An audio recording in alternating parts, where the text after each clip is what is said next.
Hello everyone. इस question में हमें दिया हुआ है एक पोजीशन एक्स और टाइम में रिलेशन दे रखा है। ठीक है, ए बी सी डी यहाँ पे कांस्टेंट है जो कि वैल्यू दे रखा है ए का 1, बी का 4, सी का -2 और डी का 5। तो एक्स और टी में क्या रिलेशन दिया रखा है, ये एक्स इज इक्वल टू दे रखा है a t cube plus b T square plus c into t plus d. A का वैल्यू, बी का value, a b c d कितना है 1, 4, -2 एंड 5 रिस्पेक्टिवली है। तो हमें क्या फाइंड करना है, हम सबसे पहले तो एक एक करके क्वेश्चन डिस्कस करेंगे। तो ए नंबर में जो हमसे क्वेश्चन में पूछ रखा है ना, वो है कि इन तीनों का मतलब इन चारों का ए बी सी डी का डायमेंशन क्या होगा, वो हमसे पूछ रखा है। ठीक है, तो हम चलिए सबसे पहले तो ए नंबर डिस्कस करते हैं। सबसे पहले तो एक बात ध्यान रख लीजिए, ये क्या दिया हुआ है, पोजीशन दिया हुआ है। एक्स क्या है, पोजीशन है, पोजीशन। तो अगर पोजीशन एक्स तो ये भी पोजीशन होगा, ये भी पोजीशन होगा, ये भी पोजीशन होगा, ये भी पोजीशन होगा। क्यों? क्योंकि हमेशा अगर ये पोजीशन है तो हम इतना तो बात जानते हैं कि इतना चारों को, इन चारों को भी पोजीशन होना चाहिए।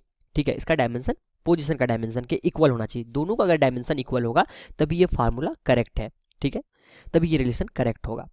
अब हमेशा हम जान दो भी, कभी भी दो क्वांटिटी अगर ऐड होगा, ठीक है, ये दो क्वांटिटी को अगर हम कभी भी ऐड करेंगे तो दोनों का सेम डायमेंशन होना चाहिए, सेम डायमेंशन होना चाहिए। ठीक है, डायमेंशन शुड बी सेम। तो सबसे पहली बात, अगर ये पोजीशन है तो ये भी क्या हो जाएगा, पोजीशन, ये भी पोजीशन और ये भी इसका डायमेंशन पोजीशन और इसका भी डायमेंशन पोजीशन। तो अगर मैं dimension of A t cube का बात करूं तो ये इसका डायमेंशन कितना होगा, पोजीशन का डायमेंशन का इक्वल, पोजीशन के डायमेंशन का इक्वल। और पोजीशन का डायमेंशन कितना होता है, ये होता है एल। तो डायमेंशन ऑफ ए कहा गया है तो ये क्या हो जाएगा, एल अपॉन टी क्यूब। तो टी क्यूब टी के पावर -3। ये बात क्लियर है, ये हमारा हो जाएगा डायमेंशन ऑफ ए। सिमिलरली अगर मैं डायमेंशन ऑफ बी निकालूं तो कैसे निकलेगा, B T square is equal to dimension of the position मतलब कि एल। तो यहाँ पे is equal to L divided by T square है। तो यहाँ पे टी स्क्वायर था डिवाइडेड बाई टी स्क्वायर, तो माइनस टी स्क्वायर। तो वैसे डायमेंशन ऑफ सी का क्या हो जाएगा, डायमेंशन एल टी के power -1 and dimension of the day, तो ये तो इक्वल हो जाएगा डायमेंशन ऑफ पोजीशन के बराबर ही, तो एल हो जाएगा डायमेंशन। और यहाँ पे चलिए सबसे इसके बाद हम बी नंबर क्वेश्चन में चलते हैं। तो B number question, B number में क्या पूछा हुआ है तो पढ़ लेते हैं question. The velocity of the particle at t is equal to 4। सबसे पहली बात तो हमें क्वेश्चन में क्या दिया हुआ है, हमें दिया हुआ है पोजीशन और टाइम में रिलेशन दिया हुआ है। ठीक है, पोजीशन टाइम में रिलेशन दे रखा है। अगर हमें पोजीशन टाइम से यानी कि एस और टी में रिलेशन दे रखा है, हमें क्या निकालना है, वेलोसिटी निकालना है। तो v इक्वल टू क्या होता है, d s upon d T होता है। ये बात हम सब जानते हैं, ये बहुत इंपॉर्टेंट फार्मूला है, d s upon d t, यानी कि derivation of the position with respect to time give us velocity. तो यहाँ पे हमें इक्वेशन कौन सा दे रखा है, इक्वेशन है यहाँ पे x इज इक्वल टू, अच्छा यहाँ पे पोजीशन x में दे रखा है तो D x upon d T इस क्वेश्चन के लिए कह देते हैं। ठीक है, क्योंकि यहाँ पे पोजीशन यहाँ से हम डिनोट किया इस इक्वेशन में, मतलब यानी फार्मूला है ये s से और इक्वेशन में x से डिनोट किया गया, दोनों सेम है। x is equal to a t cube plus b T square plus c into t plus d दे रखा है। और हमें यहाँ पे फाइंड क्या करना है, v वेलोसिटी फाइंड करना है। तो velocity equal to d x upon d two. तो डेरिवेशन कैसे करेंगे, कोई भी आपको डेरिवेशन को मैं तरीका बता देता हूँ। कोई भी a टी स्क्वायर है, ठीक है, तो डेरिवेशन इसका कैसे होता है, तो यहाँ पे 3 आगे चल जाएगा, यानी कि x के पावर अगर n का डेरिवेशन अगर हमें फाइंड करना है तो n आगे आ जाएगा, x के पावर n-1, ये डेरिवेशन होता है। तो यहाँ पे a टी क्यूब, यहाँ पे हो गया 3a t square plus 2b t plus c और derivation of the constant is equal to 0। So v is equal to d x upon d t is equal to 3a t square plus 2b t plus c। So ये हमारा हो गया velocity. And अगर हम third question यहाँ पे देखें तो सी नंबर में हमसे क्या पूछा गया है, सी नंबर ऑफ क्वेश्चन में पूछा गया है the acceleration of the particle at t is equal to 4। तो हमें एक्सेलरेशन पार्टिकल का बताना है। तो see acceleration is equal to क्या होता है, एक्सेलरेशन, अब हमारे पास वेलोसिटी है, ये बात हमें ध्यान देना है कि हमारे पास अब वेलोसिटी है और वेलोसिटी से एक्सेलरेशन हम निकाल सकते हैं, उसका डिफरेंशिएट कर देते हैं टी के रिस्पेक्ट में। The differentiation of velocity with respect to t give us acceleration. So d v upon d t is equal to कितना हो जाएगा, acceleration equal to d v upon d t. तो हमें यहाँ पे इसका अगर हम एक बार और डेरिवेशन करें तो 3 दूनी 6 ए टी प्लस 2b, और यहाँ कांस्टेंट है तो कांस्टेंट 0 चला जाएगा, ठीक है। तो 6a टी प्लस 2b, ये आ गया हमारा एक्सीलरेशन का आ गया। लेकिन हमें यहाँ पे इक्वेशन में नहीं देना है, इसको t इज इक्वल टू 4 पे बता के देना है, और यहाँ पे t इक्वल टू 4, दोनों को t इक्वल टू 4 पे वेलोसिटी और एक्सीलरेशन दोनों देना है। और हमें यहाँ पे कांस्टेंट का वैल्यू दे रखा है a b c d का, यानी कि यहाँ पे मैं लिख लेता हूँ a इज इक्वल टू कितना दे रखा है क्वेश्चन में, 1 4 माइनस 2 और 5, 1 4 minus 2 and 5, b is equal to 4, c is equal to minus 2 और d इज इक्वल टू 5। तो यहाँ पे अगर हम सॉल्व करें तो वेलोसिटी इज इक्वल टू कितना आ जाएगा, ये हो जाएगा 3 इंटू ए कितना है 1 इंटू टी का स्क्वायर यानी कि 4 का स्क्वायर, टी इक्वल टू 4 पे फाइंड करना है, t is equal to 4 second पे फाइंड करना है।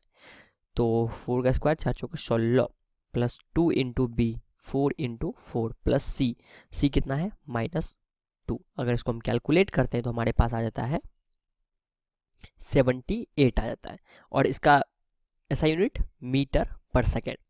और वहीं एक्सीलरेशन अगर को हम यहाँ पे कैलकुलेट करें तो 6 इंटू ए कितना है 1 इंटू 4 प्लस 2 इंटू बी कितना है 4 दे रखा है। तो 24 24 प्लस 4 दूनी 8, 24 8 32 मीटर पर सेकेंड स्क्वायर। तो चलिए अब लास्ट नंबर इसका बनाते हैं क्वेश्चन। लास्ट नंबर में क्या पूछा हुआ, अच्छा लास्ट नंबर में second last d, the average velocity during the interval of t is equal to 4 to t is equal to 0 to t equal to 4, यानी कि एवरेज वेलोसिटी हमें निकालना है। तो कोई बात नहीं, हमें तो यहाँ पे बेसिक से पहले चलेंगे। तो एवरेज वेलोसिटी यहाँ पे निकालना है, एवरेज वेलोसिटी। तो एवरेज वेलोसिटी इक्वल टू क्या होता है, ये होता है total displacement upon total time taken, यानी कि उस समय में कितना डिस्प्लेसमेंट वो चला है, ठीक है। यानी कि t is equal to position at t equal to 4 minus position at t is equal to 0 divided by कितना हो जाएगा टोटल टाइम यानी कि 4 second, which is equal to यहाँ पे पोजीशन हम क्या दो जगह फाइंड करना होगा, एक टी इक्वल टू 4 पे, एक टी इक्वल टू 0 पे।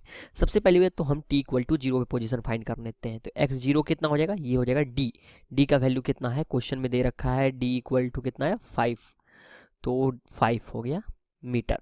वहीं एक्स 4 सेकेंड पे कितना हो गया, तो 4 से मल्टीप्लाई कर देते हैं, तो ये आ जाता है हमारे पास 125 मीटर, ठीक है। तो x4 माइनस x0, तो x4 पे और माइनस x0 यानी कि 125 माइनस 5 डिवाइडेड बाई 4। तो यहाँ पे velocity average is equal to 120 120 upon 4, तो 4 से 12 30 मीटर पर सेकेंड आ गया हमारे पास, एवरेज वेलोसिटी आ गया। और यहाँ पे ई नंबर यानी कि अब लास्ट नंबर क्या पूछा हुआ है कि the average acceleration during the time interval t equal to 0 to t equal to 4 second.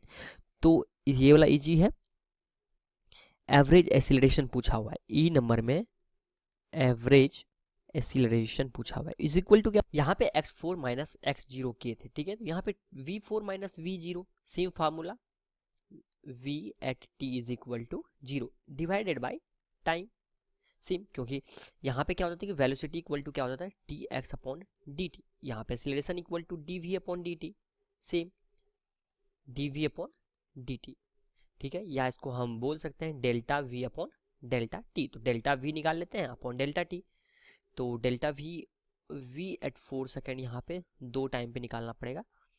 तो v at 0, v at 0 equal to कितना हो जाएगा, ये है v equal to 3at square plus 2bt plus C.